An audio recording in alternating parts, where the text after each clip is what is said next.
1894년 1월 탐관오리들의 수탈에 항거하기 위해 일어난 동학농민군은 봉기 넉 달 만에 호남 지역을 장악할 정도로 기세가 하늘을 찔렀습니다. 이들의 최종 목표는 한성으로 진격하는 것이었습니다.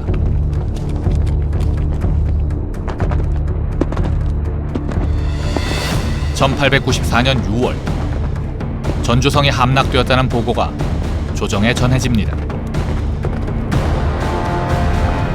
조정은 경악했고 대책 마련에 부심했습니다. 그런데 이때 고종이 신하들의 반대를 무릅쓰고 해결책을 제시합니다. 진압을 하러 온 정부군의 입장에서도 싸워보니까 안 되겠다. 이제 그렇게 판단을 해서 청군을 불러서 해결해야 되겠다. 그렇게 이제 판단을 한 거죠. 고종의 해결책은 청나라 군대를 끌어들이는 것이었습니다. 문제는 고종이 내정에 청나라를 끌어들인 것이 이번이 처음이 아니라는 것이었습니다. 사건의 발단은 12년 전으로 올라갑니다. 1882년 7월 23일 깊은 밤, 신식 군대와의 차별에 불만을 품은 구식 군대 군인들이 난을 일으켰습니다. 군인들이 차별의 배후로 주목한 주인공은 고종의 아내인 중전 민씨, 훗날 명성황후로 불리는 인물이었습니다. 궁녀를 가장한 중전 민씨는 궁을 빠져나가 가까스로 목숨을 건졌습니다.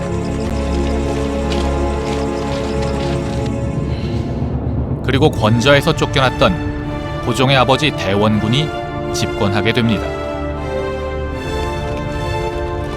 그런데 이때 청나라 군대 3,500여 명이 난을 진압하기 위해 한양으로 들어옵니다. 고종은 말하자면 믿을만한 강대국의 힘에 의존하는 전략을 선택한 것입니다. 이를 강대국 편승 전략이라고 합니다. 강대국 쪽에서 지나친 욕심만 부리지 않는다면, 혹은 우리에게 강대국을 제어할 만한 능력만 있다면 나름 합리적인 해결책이 될 수도 있을 것입니다. 서울 명동에 있는 중국 대사관은 바로 그때 청나라 군대가 주둔하던 곳입니다. 원래는 포도대장 이경하의 집이었던 곳인데 이모군란으로 청나라 군대가 들어오자 이곳에 주둔지를 마련했던 것이죠. 고종의 목표는 손쉽게 달성되었습니다. 눈엣 가시였던 아버지 대원군은 청나라로 납치됩니다. 고종 부부는 다시 권좌에 복귀했습니다. 그런데 과연 고종은 이모군란의 승리자였을까요? 이모군란의 진정한 승리는 고종의 것이 아니었습니다. 구원자가 욕심을 부리기 시작했기 때문입니다. 조선은 청과 불평등 조약을 체결해야 했고 군사뿐 아니라 외교, 재정에 이르기까지 노골적인 간섭을 받아야만 했습니다. 예상치 못한 결과에 고종은 후회했을까요? 아니면 그럼에도 불구하고 잘한 선택이라고 생각했을까요? 바로 이곳에서 2년 후 고종에게 찾아온 또 다른 위기의 결과를 살펴보면 그 해답을 찾을 수 있을 것입니다. 이모군란 2년 후인 1884년 12월 4일, 지금의 우체국인 우정국의 낙성식을 축하하기 위해 조선의 고관대작들이 모였습니다. 이때 갑자기 한 무리의 자객들이 침입해 대신들을 향해 칼부림을 시작합니다. 이른바 갑신정변의 서막이 오른 것입니다. 이 참극을 주도한 김옥균, 박영효 등은 서구 문명을 적극적으로 받아들이고자 했던 이른바 문명 개화론자들이었습니다. 청의 내정 간섭이 심해지고 개화 정책이 더뎌지자 조정 내에 득세하던 친청파 대신들을 제거하고 직접 정권을 잡아 개화 정책에 박차를 가하려 했던 것이죠. 청에 기대어 권세를 누리던 중전 민씨 일족은 그들의 척결 대상 1순위였습니다.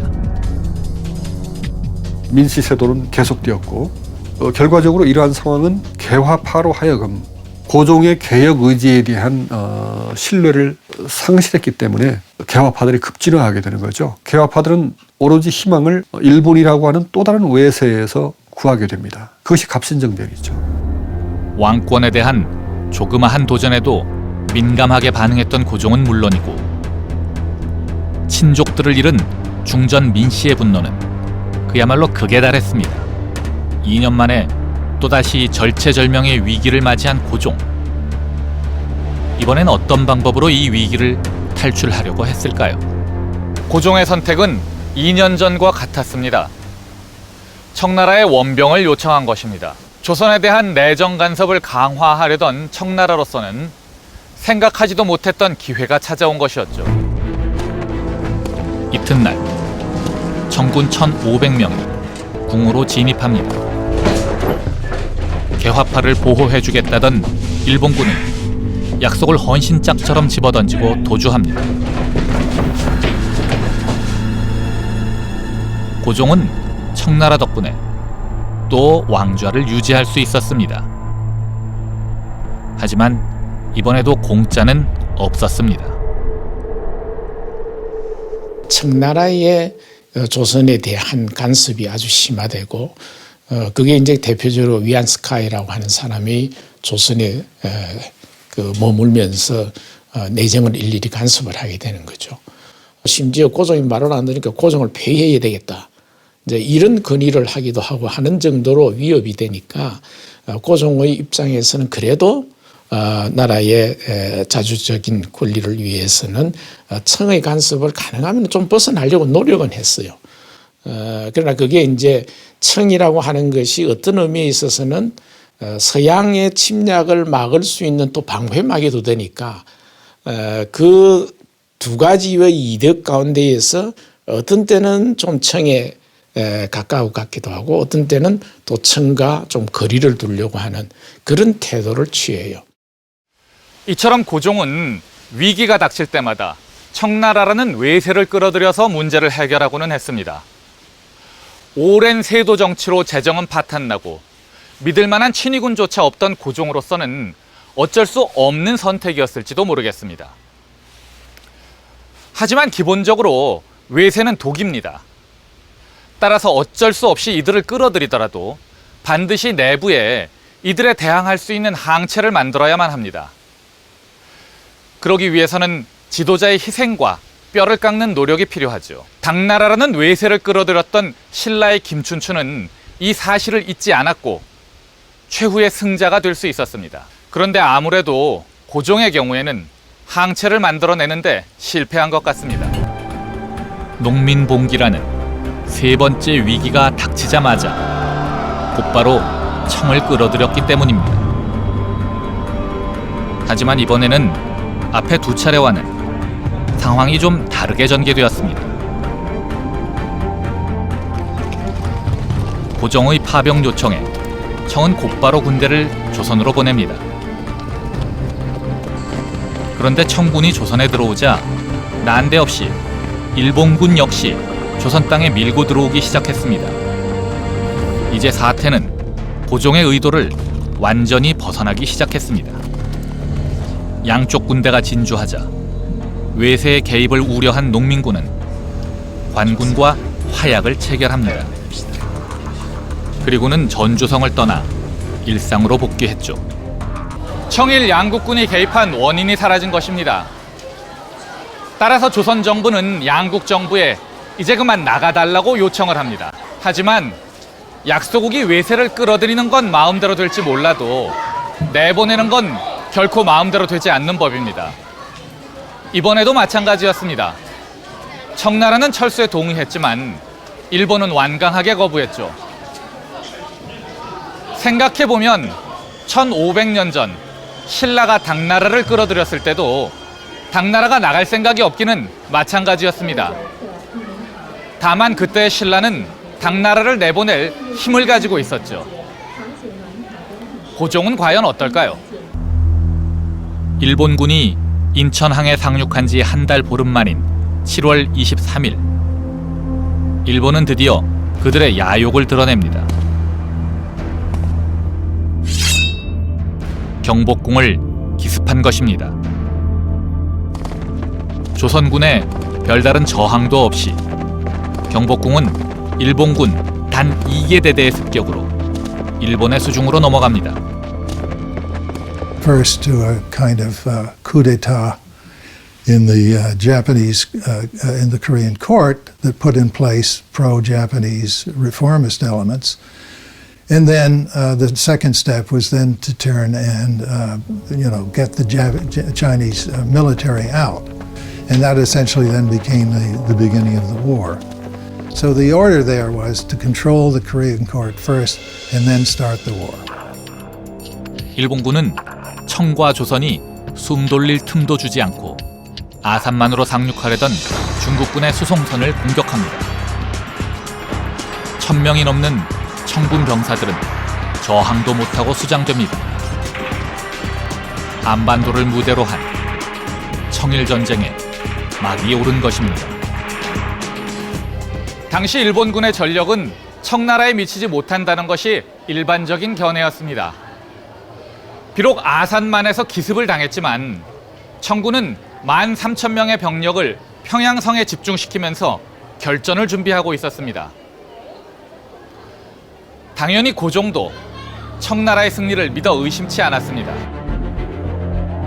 황해해전에서 일본 해군은 청나라가 자랑하던 북양 함대를 괴멸시킵니다. 일본군이 삼면에서 평양을 압박해 들어가자 청군은 제대로 싸워보지도 못하고 최신 무기들을 버린 채 도망칩니다. 일본군은 여기서 멈추지 않았습니다. 그대로 북진해 요동반도의 여순과 산동반도의 위해위까지 점령했습니다. 일본군이 한반도에서 제거하려 한 건 청나라 군대만이 아니었습니다. 전주성에서 철수한 이후 일본군의 폭거에 맞서 다시 봉기한 동학농민군도 그들의 제거 대상이었죠.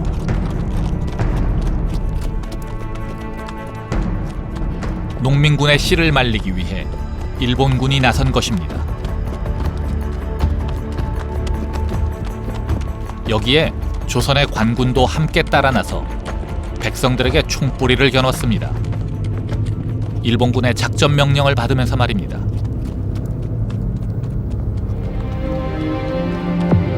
(10만에) 가까웠던 동학농민군이었지만 화력에서 일본군을 당해낼 수는 없었습니다. 동학농민운동도 이렇게 고종이 불러들인 외세에 의해 끝을 맺게 됩니다. 청일전쟁은 중국이 더 이상 동아시아의 중심이 아니라는 것을 세계에 보여주는 사건이었습니다. 전쟁의 포용과 함께 중국이 지난 수천 년간 유지해온 조공 질서도 역사 속으로 사라집니다. 그리고 이곳 시모노세키에서 강화조약이 체결됩니다.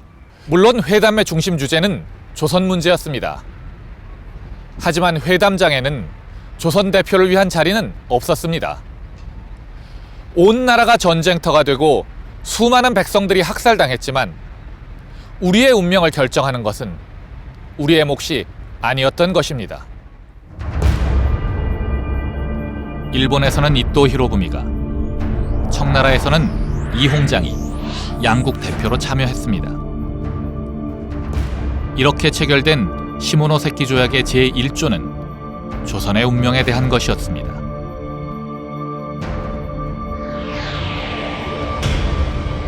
第1条、秦国は朝鮮国が完全無欠の独立自主の国であることを確認する。 시모노세키 조약의 제1조에 조선의 독립이 나오게 되는 것은 일본이 청일전쟁을 일으킬 때에 청일전쟁의 구실로, 즉 명분으로 삼은 게 조선의 독립이에요. 그런데 왜 그러냐? 역시 조선을 청으로부터 떼내기 위해서는 청을 일본이 전쟁으로서 힘으로서 청을 패배시키고 나면 조선은 독립이 된다. 조선의 독립은 아까 말씀드린 대로 일본의 침략에서 가장 첫째 조건이거든요. 그래야 마음대로 할 수 있는 거죠. 시모노세키 조약 제1조에 의해 조선을 둘러싼 열강들의 각축에서 청나라는 탈락하고 일본이 급부상합니다. 이 예기치 못한 위기 상황에서 고종의 선택은 과연 무엇이었을까요? 고종은 익숙한 방식대로 새로운 외세를 끌어들입니다. 그리고 그 계기는 시모노세키 조약의 제2조로부터 시작되었습니다. 第2条清国は両島半島台湾全島本風諸島を日本に割譲する 일본은 청일전쟁의 전리품으로 단지 조선에 만족하지 않았습니다. 만주에까지 영향력을 확대하려 했죠.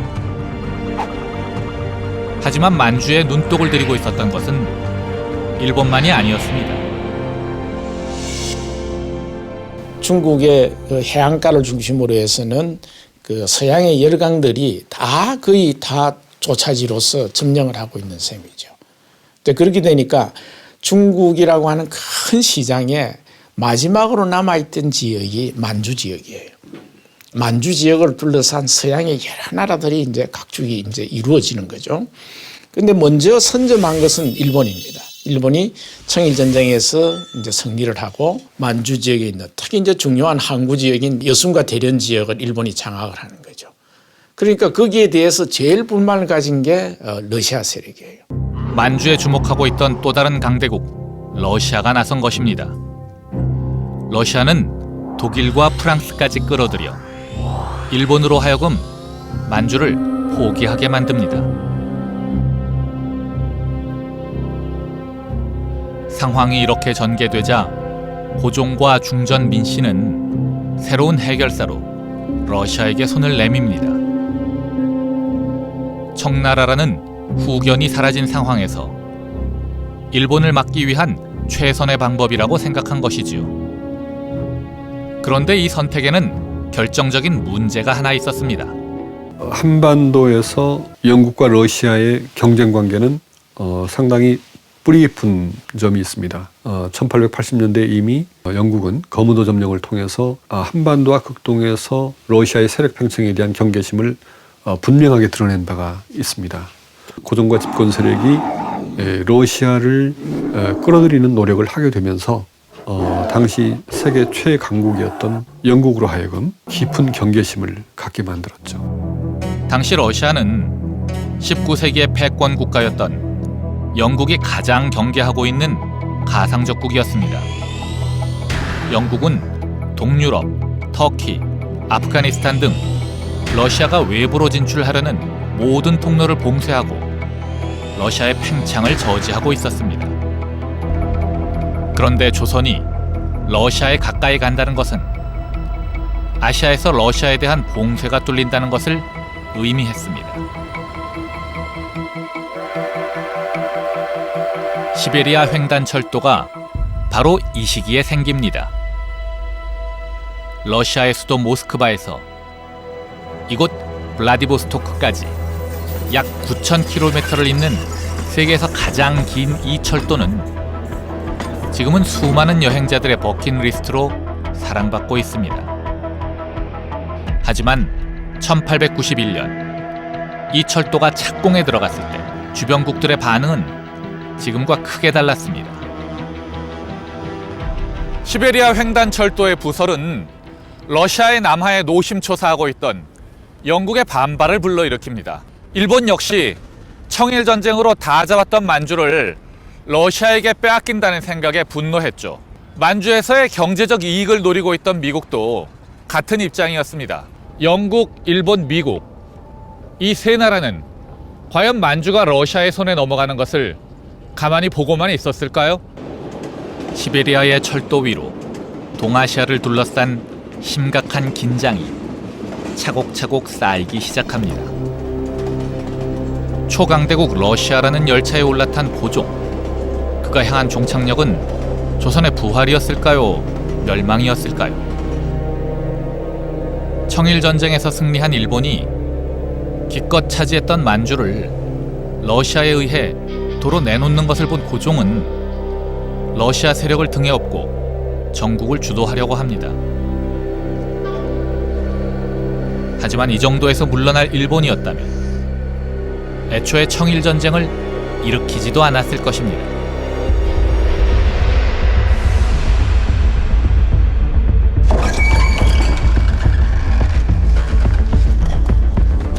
조선에 대한 러시아의 개입이 본격화할 무렵 간밤에 낭인과 조선군으로 가장한 일본인들이 중전 민씨의 침소인 오코루에 난입합니다.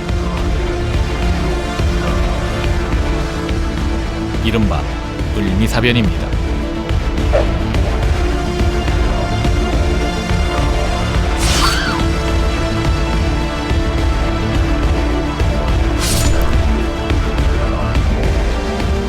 러시아와 손잡은 고종에게 처음 일어난 일은 왕비의 참혹한 비살이었습니다. 온갖 평지풍파에도 불구하고 살아남았던 중전 민씨는 치밀하게 준비된 일본의 칼을 끝내 피하지 못했습니다. 고종이 생명의 위협을 느낀 것은 당연합니다. 그는 가만히 앉아있지 않고 좀 더 적극적으로 반전을 도모합니다. 중전 민씨가 살해된 지 석 달 후 간밤에 가마 2대가 경복궁을 빠져나옵니다. 가마에 탄 사람은 뜻밖에도 고종이었습니다. 일본으로부터의 신변 위협을 피해 거처를 아예 러시아 공사관으로 옮긴 것입니다. 이른바 아관파천입니다. 아관파천 이후 고종은 열강들에게 선물 보따리를 안겨줍니다. 한반도의 이권을 나눠준 것이죠. 철도는 경인선은 미국에, 경의선은 프랑스에, 경부선과 경원선은 일본에 넘어갑니다.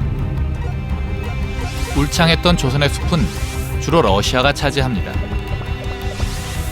광산과 전기도 미국을 중심으로 여러 나라가 나눠갔습니다. 조선 전역에 걸쳐 열강으로의 이권 양도가 극심했던 것입니다. 그런데 여기에는 고종 나름의 전략이 숨어 있었습니다. 그 당시에 이권 침탈이라고 하는 것 자체는 서양이 강하게 요구한 것도 있지만은 물론 그 요구와 덧붙여서 우리는 미국에게도 주고 영국에도 주고 이렇게 이제 해서 일정하게 어쨌든 세력 균형을 이루어야만이 나라의 나름대로의 자주권을 보존할 수 있겠다. 이런 거하고 결합이 돼 있어요. 세력 균형을 잘 이루었으면 되는데 그 세력 균형의 가장 궁극적인 형태는 이제 나라가 중립국이 되는 거예요. 근데 이 중립국이라고 하는 것은 국제 열강 사이에 합의가 이루어지지 않으면 우리 혼자 힘만으로는 절대로 안 되는 거죠. 그러니까 이권 양녀로 통한 세력 균형이라고 하는 것은 결국은 우리가 내부적으로 그걸 유지할 만한 힘을 갖지 않는 가운데에 그 이권이라고 하는 것만 통해서 자꾸 하려고 하니까 결국은 성공할 수가 없었던 거죠. 이권 침탈만이 문제가 아니었습니다. 고종의 아관파천이 가져온 더 큰 문제는 따로 있었습니다. 당시 러시아 공사관이 있던 이곳 정동 일대에 집중된 국제사회의 싸늘한 시선이었습니다. 러시아 공사관으로 떠난 지 1년 후 고종은 경복궁이 아닌 경운궁으로 돌아옵니다. 외국 공사관이 밀집한 지리적 이점을 이용해서 세계 열강을 등에 업고 국가와 개인 신변의 위기를 벗어나 보겠다는 전략이었습니다. 그리고 조선의 국호를 대한제국으로 바꾸고 황제의 자리에 오릅니다. 내정개혁에도 박차를 가하고 여러 열강과의 관계에도 많은 노력을 기울입니다. 그러나 시대의 운명은 고종과 대한제국을 가만히 두지 않았습니다. 1904년 2월 일본이 러시아를 기습함으로써 러일 전쟁의 막이 오릅니다. 한반도와 만주를 둘러싸고 지난 10여 년간 대치했던 러시아와 일본의 전쟁은 예견된 일이었습니다. 특히 러시아의 남하를 막고자 했던 세계 최강국 영국과 미국은 개전부터 종전까지 일본을 전폭적으로 지원합니다. 일본을 앞세워서 영국 그리고 이제 미국이 뒤에서 측면에서 지원을 하고 러시아하고 대결을 시키는 거죠. 그래서 우리가 흔히 러일 전쟁을 그 전쟁 자체를 대리 전쟁이라고 많이 불러요. 일본의 자체적으로 전쟁을 치를 만한 재정적인 게 안 되니까 영국이나 특히 이제 영국 같은 데에서 일본 국채를 발행해가지고 이제 자금 조달도 하고 여러 가지 방법으로 인해서 이제 전쟁을 치르고 전쟁이 끝나는 것도 결국 전쟁을 할 수 없는 이제 그 다 소진해서 안 되니까 흔히 이제 미국이 나서서 두 나라를 어쨌든 강화시키는 거죠. 러일 전쟁이 이렇게 일본의 승리로 끝나자 이제 한반도에서 일본에 맞설 세력은 없었습니다. 대한제국의 운명은 꺼져가는 등불과 같았습니다. 이렇게 절박한 상황이 닥치자 고종은 또 다른 강대국을 찾기 시작했습니다. 이번에 주목한 나라는 1882년 조선과 수교를 맺은 첫 서방국가 미국이었습니다. 고종뿐만이 아니었습니다. 당시의 지식인들도 위기에 처한 조선을 구해줄 수 있을 것이라고 기대했던 가장 이상적인 국가였습니다. 당시의 신문들을 보면 미국에 대한 한국인들의 믿음을 잘 알 수 있습니다. 러일 전쟁 이후 절체절명의 위기에 처한 고종이 선택한 전략 중 하나는 한반도에서 일본을 몰아내달라고 미국 정부에게 요청하는 것이었습니다. 자신이 할 수 있는 모든 수단과 방법을 다해서 말입니다. 고종이 접근했던 미국인 중에는 한국에서 20여 년간 영어 교사로 근무하던 친한파 미국인 호머 헐버트가 있었습니다. 고종이 그에게 한 부탁은 루즈벨트 대통령에게 구원을 요청하는 친서를 전해달라는 것이었습니다. 헐버트는 미국의 수도 워싱턴 DC로 향했습니다. 과연 고종의 뜻은 루즈벨트 대통령에게 잘 전달되었을까요? 그런데 워싱턴의 헐버트보다 먼저 도착한 것이 하나 있었습니다. 그것은 이들의 움직임을 눈치채고 서울에 있는 미 공사관에서 보낸 급전이었습니다. 헐버트는 한국 정부에 지나치게 편향된 인물이니 그의 말을 믿지 말라는 경고였죠. 그런데 먼저 도착한 것이 하나 더 있었습니다. What's referred to here is a meeting between Prime Minister Katsura of Japan and Secretary of War Taft of the United States, who meet, I think, sometime in the summer of 1905. And they have a conversation. And basically the conversation is the Americans want to be reassured that the Japanese are not interested in expanding into the Philippines as well as into Korea. And the Japanese wanted to be reassured that the Americans would not bother them in Korea. 고종은 자신이 의존하던 러시아가 전쟁에서 패배하자 미국에 본격적으로 매달리기 시작하죠. 때는 이미 너무나 늦어 있었습니다.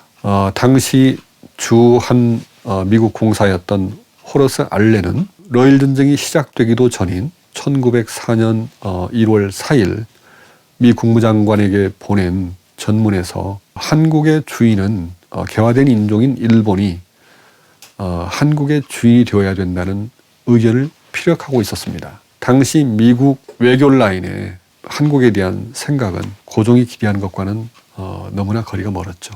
가스라 태프트 조약이 체결된 지 일주일이 지나서야 워싱턴에 도착한 헐버트는 미 국무부 장관을 만납니다. 하지만 미국 정부의 대답은 단호한 거절이었습니다. 그리고 같은 해 11월 17일 을사늑약으로 외교권마저 박탈당한 고종은 미 국무부에 다시 한번 을사늑약의 불법성을 호소합니다. 하지만 이번에도 미 정부의 대답은 신속한 공사관 폐쇄와 외교관계의 단절이었습니다. 그동안의 모든 노력에 실패한 고종과 대한제국에겐 과연 어떤 대안이 남아있었을까요? 수많은 시행착오에도 불구하고 고종의 전략은 변하지 않았습니다.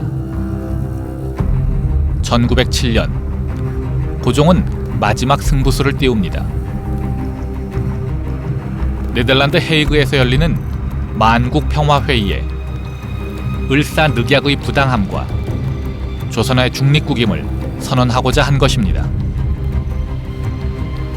그러나 조선은 초대받지 못한 나라였습니다. 일본 측의 방해는 예상했던 것이지만 미국과 러시아 등 그간 고종이 그토록 환심을 사려 했던 나라들은 고종의 밀서를 애써 외면했습니다. 결과를 초조히 기다리고 있던 고종에게 돌아온 것은 승전보가 아니라 강제 폐위였습니다. 이날 이후로 고종은 더 이상 대한제국의 황제가 아니었습니다. 문명을 앞세운 약육강식과 야만의 시대. 그는 외세로부터 벗어나기 위해 노력하던 임금이었습니다. 하지만 그의 외교 정책은 하나의 외세로부터 벗어나기 위해 다른 외세를 끌어들이는 일의 연속이었습니다. 강대국 간의 세력 균형을 이루어서 독립을 유지하겠다는 고종의 전략은 얼핏 매우 합리적으로 보입니다. 하지만 외세는 기본적으로 독입니다. 1500년 전에 김춘추가 외세를 끌어들였을 때는 이 독을 제거할 항체를 함께 키웠습니다. 바로 독자적인 군사력입니다. 이 독자적인 힘과 교묘한 외교력을 결합함으로써 신라는 살아남을 수 있었던 것입니다. 하지만 고종은 항체 없이 독을 썼습니다. 결과적으로 조선은 망했고 고종은 망국의 군주라는 오욕을 뒤집어 써야만 했습니다. 권좌에서 내려와 허망한 세월을 보내던 고종은 어쩌면 깨달았을지도 모르겠습니다. 독자적인 힘의 뒷받침을 받지 못하는 외교가 얼마나 허망한 것인지 말입니다.